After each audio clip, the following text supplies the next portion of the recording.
La 8e édition du FESA, Festival des sciences agronomiques de la prestigieuse Grande École supérieure d'agronomie de Côte d'Ivoire, ESA, s'est tenue cette année 2022 du 15 au 16 juillet à Yamoussoukro, INPHB.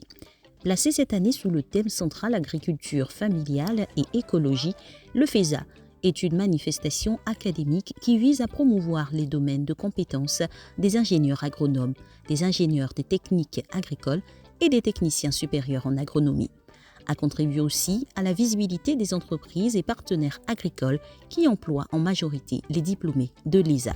Après l'ouverture du village agronomique à la parcelle expérimentale de l'ESA INPHB Sud par l'exposition des stands des partenaires, l'innovation majeure de cette édition est caractérisée par une visite de parcelles agricoles des enfants accompagnés des encadreurs et partenaires dénommés le Substance Day, ou coaching des enfants sur plusieurs techniques culturelles de production sur une parcelle agricole. On est là aujourd'hui pour enseigner aux enfants les bonnes pratiques agricoles, vu que c'est eux l'image de l'agriculture de demain en Côte d'Ivoire. Les enfants sont édifiés par ce qu'ils ont vu et appris, au point de susciter des vocations. Je me nomme Yapokissi Marie-Carmel, je suis en classe de 6e au lycée Mami Adjoa. Aujourd'hui, j'ai appris comment utiliser des engrais et les différents types d'engrais. Nous avons dit qu'il y a des engrais aussi toxiques, des engrais liquides qui sont très dangereux pour le corps humain. Demain, quand je serai grande, je compte avoir un champ où je vais m'appliquer avec tout ce qu'on a dit, bien utiliser des engrais. Nous avons appris que l'agriculture sert à donner de l'argent, que sert à donner aussi la nourriture. Nous devons bien faire l'agriculture. Nous avons planté des salades, des tomates. Nous sommes venus aujourd'hui pour assister à des caravanes de formation sur différentes activités comme la plantation de tomates, de laitue, de bananes.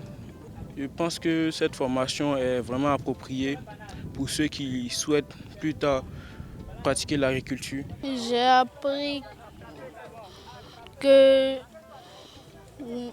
on peut planter des bananes, on peut planter des tomates, on peut planter beaucoup de choses. J'aime bien l'agriculture. Le concours culinaire sur la valorisation des mets à base de bananes a mis en compétition la majorité des jeunes filles, élèves des différentes promotions et aussi des dames restauratrices expérimentées. On propose en entrée, comme vous voyez ici, des brochettes de claclou sur de la laitue, un plat de résistance du foufou, notre traditionnel foufou. Et au dessert, on va aller un peu plus vers l'Occident, de la banane plantain caramélisée. Bon, nos groupes, nous avons 2 recettes ici. D'abord, la première recette, nous avons du foufou à la sauce à la djan, qui est très différent des autres sauces. Et aussi un dessert qui est fait à base de anacarde, du chocolat avec de la crème. Nous avons décidé de faire du foufou accompagné de la soupe aux pêcheurs. Et donc la soupe aux pêcheurs que je suis en train de faire actuellement, il y aura du poisson fumé dedans, du brochet et des crabes et aussi des crevettes grillées. Le nom du plat que nous avons fait, c'est komi alié. Komi alié, c'est-à-dire le repas du travailleur. Ici, c'est pas trop compliqué.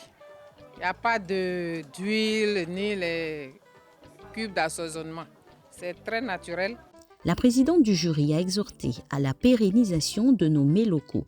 Le thème, c'était de valoriser, de faire des mets du terroir pour valoriser la banane plantain. Il faut dire que, bon, à plus de 50%, ils ont respecté le thème. Maintenant, le meilleur va gagner. Voilà. Nous les encourageons tous et puis la base est bonne. Surtout du côté de nos étudiants, parce que les seniors, on peut dire que c'est des doyennes, elles s'y connaissent. Mais vraiment, les étudiants, ça peut aller. Je pense qu'ils sont excellents dans les études. Il y a quelques efforts à faire, mais la base est bonne. Le concours dénommé La Foire au projet a permis de révéler des projets innovants bioécologiques des élèves ingénieurs.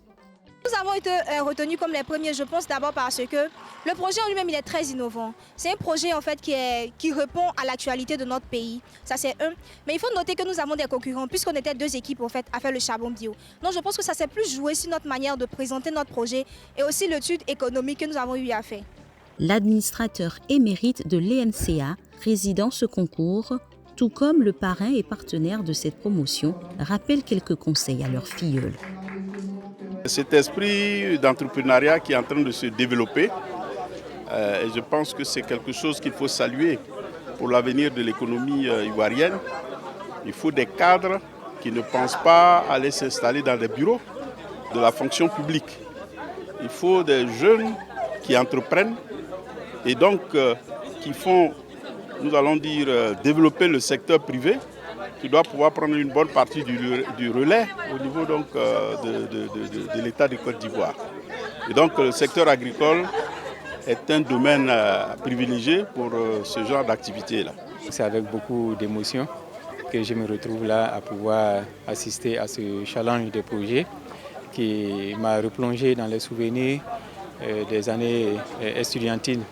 J'ai été particulièrement marqué par la qualité des projets qui ont été présentés, la maîtrise avec laquelle les intéressés aussi ont présenté et vendu leurs projets. Et cela prouve que nos jeunes ont du talent à revendre, mais surtout que nos écoles et nos établissements aussi sont à la hauteur et offrent des qualités d'enseignement quand même acceptables à nos jeunes qui sont là. Plusieurs autres activités à suivre dans nos prochaines éditions ont meublé ces journées.